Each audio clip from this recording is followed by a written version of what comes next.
ASP Narayana ಬರಮನಿ ರಾಜೀನಾಮೆ ಸಂಚಲನವನ್ನ ಉಂಟು ಮಾಡಿದೆ. ಸಿಎಂ ಅವಮಾನದಿಂದ ಬರಮನಿ ರಾಜೀನಾಮೆಯನ್ನ ಕೊಟ್ಟಿದ್ದಾರೆ. ಏಷ್ಯಾನೆಟ್ ಸುವರ್ಣ ನ್ಯೂಸ್ ಈ ಕುರಿತಾಗಿ ವಿಸ್ತೃತ ವರದಿಯನ್ನ ಬಿತ್ತರಿಸಿದೆ. ಈ ವರದಿಯ ಬೆನ್ನಲ್ಲೇ ಸಿಎಂ ಸಿದ್ದರಾಮಯ್ಯ ಬರಮನಿ ಅವರಿಗೆ ಕರೆ ಮಾಡಿದರು. ಸಿಎಂ ಕರೆಯ ಬೆನ್ನಲ್ಲೇ ಕರ್ತವ್ಯಕ್ಕೆ ಹಾಜರಾದರು ಬರಮನಿ. ಈಗ ನಾನು ದೈನಂದಿನ ಕೆಲಸಕ್ಕೆ ಹಾಜರಾಗ್ತಾ ಇರುವೆ, ನಾನು ಶಿಸ್ತಿನ ಇಲಾಖೆಯಲ್ಲಿ ಇದ್ದೇನೆ ಅಂತ ರಿಯಾಕ್ಟ್ ಮಾಡಿದ್ರು ನಾರಾಯಣ ಬರಮನಿ. ನನ್ನ ಭಾವನೆ ಮೇಲಧಿಕಾರಿಗಳಿಗೆ ತಿಳಿಸಿದ್ದೇನೆ. ಗೃಹ ಸಚಿವರು ಸಿದ್ದರಾಮಯ್ಯನವರು ಮಾತನಾಡಿದ್ದಾರೆ. ಎಎಸ್ಐ ಬರಮನಿ ಮನವೊಲಿಕೆಯನ್ನ ಮಾಡಿದ ಸಿಎಂ ಸಿದ್ದರಾಮಯ್ಯ ಅವರ ಕರೆಯ ಬೆನ್ನಲ್ಲೇ ಬರಮನಿ ಕರ್ತವ್ಯಕ್ಕೆ ಹಾಜರಾದರು. ಏನು ನನಗೆ ಅಧಿಕಾರಿಗಳ ಜೊತೆ ಮಾತಾಡಿದರು. ಮಾನ್ಯ ಸಿ ಎಂ ಸಾಹೇಬರು, ಹೋಮ್ ಮಿನಿಸ್ಟರ್ ಸಾಹೇಬರು ಮಾತಾಡಿದರು. ಶಿಸ್ತಿನ ಇಲಾಖೆಯಲ್ಲಿ ನಮ್ಮ ಭಾವನೆಗಳು ನಮ್ಮ ಅಧಿಕಾರಿಗಳು ಹೇಳಿದ್ದೀವಿ. ಅದರ ನಂತರ ಸಾಹೇಬರು ಮುಖ್ಯಮಂತ್ರಿ ಸನ್ಮಾನ್ಯ ಮುಖ್ಯಮಂತ್ರಿ ಸಾಹೇಬರು ಮಾತಾಡಿದರು. ಹೋಮ್ ಮಿನಿಸ್ಟರ್ ಸಾಹೇಬರು ಭೇಟಿಗೆ ಡ್ಯೂಟಿ ಅಟೆಂಡ್ ಮಾಡ್ತಾ ಇದ್ದಾರೆ ಅಷ್ಟೇ.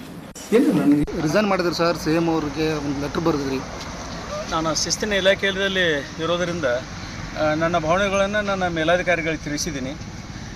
ಈ ಕುರಿತು ನನ್ನ ಮೇಲಾಧಿಕಾರಿಗಳು ಮತ್ತು ಸನ್ಮಾನ್ಯ ಮುಖ್ಯಮಂತ್ರಿಗಳು ಮತ್ತು ಸನ್ಮಾನ್ಯ ಗೃಹ ಸಚಿವರು ಕೂಡ ನಮ್ಮ ಜೊತೆಗೆ ಮಾತಾಡಿದರು. ಈಗ ನಾನು ದೈನಂದಿನ ಕೆಲಸಕ್ಕೆ ಹಾಜರಾಗ್ತಾ ಇದ್ದೀನಿ. ಎಎಸ್ಪಿ ಮೇಲೆ ಸಿಎಂ ಹೊಡೆಯೋದಕ್ಕೆ ಹೋಗಿಲ್ಲ. ಘಟನೆ ನಡೆದಾಗ ನಾನು ವೇದಿಕೆ ಮೇಲೇನೇ ಇದ್ದೆ. ಸಿಎಂರನ್ನ ಸಮರ್ಥಿಸಿಕೊಂಡಿದ್ದಾರೆ ಸಚಿವ ಎಂಬಿ ಪಾಟೀಲ್. ಆ ರೀತಿ ಯಾವ ಘಟನೆಯೂ ಕೂಡ ನಡೆದಿಲ್ಲ. ಎಎಸ್ಪಿ ರಾಜೀನಾಮೆಯ ಬಗ್ಗೆ ನನಗೆ ಗೊತ್ತಿಲ್ಲ ಅಂತ ಬೆಂಗಳೂರಿನಲ್ಲಿ ಸಚಿವ ಎಂಬಿ ಪಾಟೀಲ್ ಅವರು ರಿಯಾಕ್ಟ್ ಮಾಡಿದ್ದಾರೆ.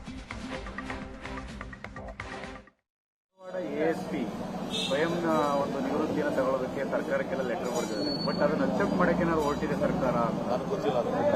ಅಂಗೀಕಾರ ಆಗಿದೆ ಸರ್. ಈಗ ಸರ್ಕಾರ ಅಲ್ಲ, ಯಾಕಂದ್ರೆ ಸಿಎಂ ವಿರುದ್ಧ ಆ ರೀತಿ ಸಿಎಂ ವೇದಿಕೆಯಲ್ಲಿ ನಾನು ಇದ್ದಲ್ಲಪ್ಪ, ನಾನೇ ಇದ್ದೀನಿ. ಅವರು ಹೇಗೆ ಅವ್ರು ಹೋಗಿ ಹೊಡೆಯಕ್ಕೆ ಹೋಗಿದ್ದಾರೆ ಅಂತ ತಪ್ಪದು. ನಾನೇ ಅವತ್ತೊಂದು ಸಲ ಹೋಗಿ ಅಲ್ಲಿ ಹೋದ ಪಕ್ಕ. ಇನ್ನು ಸಚಿವ ಲಕ್ಷ್ಮೀ ಹೆಬ್ಬಾಳ್ಕರ್ ಅವರು ಕೂಡ ರಿಯಾಕ್ಟ್ ಮಾಡಿದ್ದಾರೆ. ಎಎಸ್ಪಿ ನಾರಾಯಣ ಬರಮನಿ ರಾಜೀನಾಮೆ ಕೊಟ್ಟಂತಹ ವಿಚಾರಕ್ಕೆ ಸಂಬಂಧಪಟ್ಟ ಹಾಗೆ ವಿಆರ್ಎಸ್ ನಿರ್ಧಾರವನ್ನ ವಾಪಸ್ ಪಡೆದಿದ್ದಾರೆ. ಈಗಾಗಲೇ ಸಿಎಂ ಹಾಗೂ ಗೃಹ ಸಚಿವರು ಅವರ ಬಳಿ ಮಾತಾಡಿದ್ದಾರೆ. ಎಎಸ್ಪಿ ನಾರಾಯಣ ಬರಮನಿ ಕರ್ತವ್ಯಕ್ಕೆ ಹಾಜರಾಗಿದ್ದಾರೆ. ಈ ಬಗ್ಗೆ ನನಗೆ ಏನೂ ಗೊತ್ತಿಲ್ಲ ಅಂತ ಹೇಳ್ತಾರೆ ಲಕ್ಷ್ಮೀ ಹೆಬ್ಬಾಳ್ಕರ್. ಅವ್ರು ಲೆಟ್ರ್ ಬರೆದಿದ್ದಾಗಲಿ ಇದಾಗಲಿ ಗೊತ್ತಿಲ್ಲ. ಮಾಧ್ಯಮದಲ್ಲಿ ನಾನು ಬೆಳಗ್ಗೆ ನೋಡಬೇಕಾದ್ರೆ ಇದು ಬಂತು. ನಿನ್ನೆ ಮುಖ್ಯಮಂತ್ರಿಗಳೇ ಇದ್ರ ಬಗ್ಗೆ ರಿಯಾಕ್ಟ್ ಮಾಡಿದಾರಲ್ಲ. ಹೋಮ್ ಮಿನಿಸ್ಟ್ರು ಕೂಡ ರಿಯಾಕ್ಟ್ ಮಾಡಿದ್ದಾರೆ.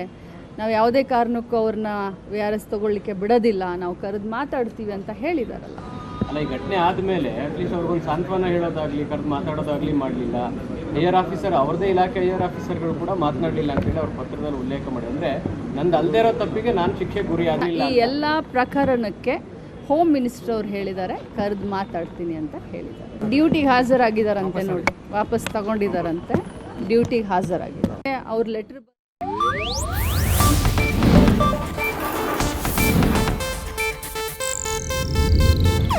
ಇದು ಏಷ್ಯಾನೆಟ್ ನ್ಯೂಸ್ ನೆಟ್ವರ್ಕ್ ಪ್ರಸ್ತುತಿ.